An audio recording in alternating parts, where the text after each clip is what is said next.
বিসমিল্লাহির রহমানির রহিম। আমার সম্মানীয় ভাইয়েরা এবং মায়েরা, আজকে যে বিষয় আমি কথা বলতেছি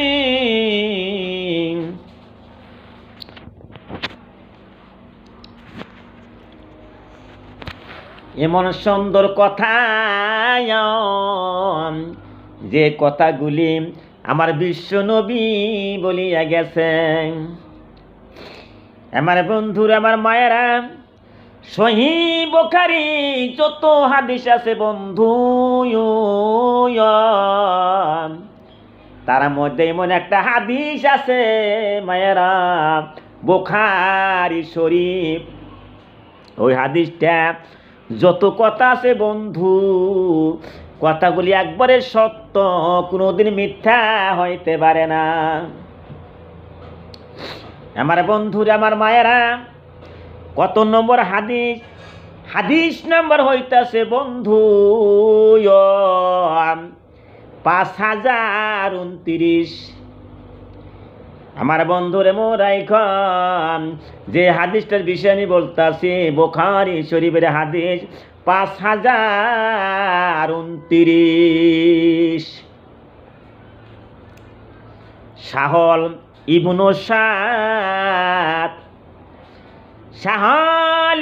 সাদ রাদিয়াল্লাহু তাআলা থেকে বর্ণিত।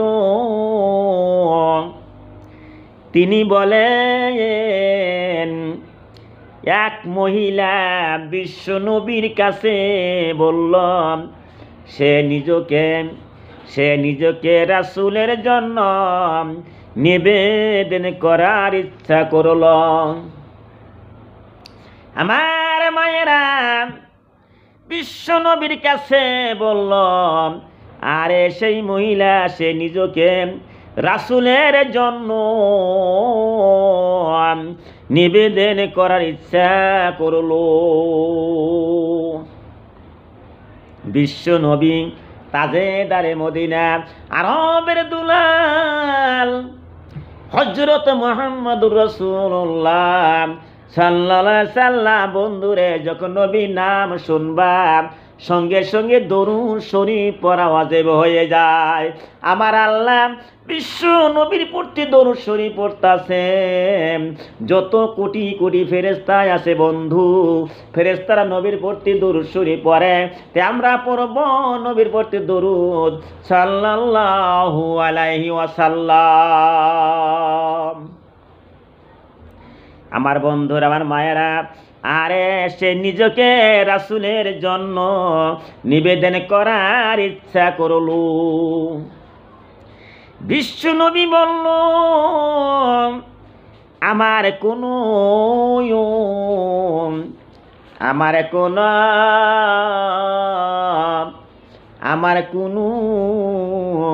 মহিলার নিষ্প্রয়োজন, কারণ কোনো দরকার নাই। নিষ্প্রয়োজন মানে মহিলার কোনো দরকার নাই। জনক ব্যক্তি বলল, একে আমার সঙ্গে বিবাহ করিয়ে দেন। সুবহানাল্লাহ। বিশ্ব নবী বলল, তাকে একখানা যে কাপড় দাও, একখানা কাপড় দিতে হবে। তুমি যে তাকে বিবাহ করবা, কিছু দিতে হবে। বিবাহ করার জন্য একখানা কাপড় দিতে হবে। ওই ব্যক্তি তার যে পরগতা যে কথা জানা, তার মানে সে বলল, আমি তো কাপড়ও দিতে পারবো না। তার মানে তার কাছে কাপড়ও নাই, কাপড় দিতে পারবো না। বিশ্ব নবী বলল, একখানা লোহার আংটি হলেও দাও, তোমার কাছে কিছু থাকে লোহার আংটি একটা দিয়া দাও। এই কথা বিশ্ব নবী বলতেছে। লোহার আংটি হলেও দাও। এবারও তিনি আগের মতো অপারগতা জানালো, তার মানে আমি লোহার আংটিও দিতে পারবো না। আমার বন্ধুরা, আমি বিশ্বর আমির হামজা, বিশ্ব সমস্ত মানুষকে ভালোবাসি, হাদিসটা ভালো করে শোনো, সে লোহার আংটিও দিতে পারবো না। এবারও তিনি আগের মতো অপারগতা জানালো। বিশ্ব নবী বলল, তোমার কি কোরআনের কিছু অংশ মুখস্থ আছে? সুবহানাল্লাহ। আমার যুবক ভাইয়েরা এবং মায়েরা, যারা বিয়া শাদী করবা, বিশ্বর জমিনে যারা বিয়া শাদী করবা, আমার মা, আমার বোনেরা, আমার ভাইয়েরা, যারা বিয়া শাদী করার জন্য আশা করছাও, তারা বেশি করে কোরআন শরীফ পড়বা, খুব তাড়াতাড়ি বিয়া শাদী হয়ে যাবে। সুবহানাল্লাহ। এই হাদিসের দ্বারা পাওয়া গেছে যে বেশি বেশি কোরআন শরীফ পড়ব, তারা তাড়াতাড়ি বিবাহ হয়ে যাবে। সুবহানাল্লাহ। আমার বন্ধুরা, আমার মায়েরা, বিশ্ব নবী বলল, তোমার কি কোরআনের কিছু অংশ মুখস্থ আছে? আমার মায়েরা, লোকটি উত্তর করল, হ্যাঁ হ্যাঁ, আমার অমুক সূরা মুখস্থ আছে। সুবহানাল্লাহ।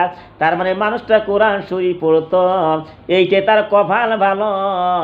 কি সুন্দর কথা বলিয়া দিল যে আমি কোরআন শরীফ পড়তে পারি। বিশ্ব নবী বলল, যে পরিমাণ কোরআন তোমার মুখস্থ আছে, তার বিনিময়ে তোমার নিকটেই মহিলাকে বিবাহ দিলাম। সুবহানাল্লাহ। আল্লাহুম্মা সাল্লি আলা সাইয়্যিদিনা মাওলানা মুহাম্মদ ওয়া আলা আলি সাইয়্যিদিনা মাওলানা মুহাম্মদ। আমার বন্ধুরে, আমার মায়েরা, যুবক ভাইয়েরা, শোনো, এখন তুই আমি বিশ্ব আমিন হামজা বলিয়া দিলাম, যারা বিবাহ শাদী করবা, একমাত্র আল্লাহর কাছে আমিন ধরো, তোমার বিবাহ শাদী আমার আল্লাহ ব্যবস্থা করে দিবে। আর তোমরা বেশি বেশি করে কোরআন শরীফ পড়বা। সুবহানাল্লাহ।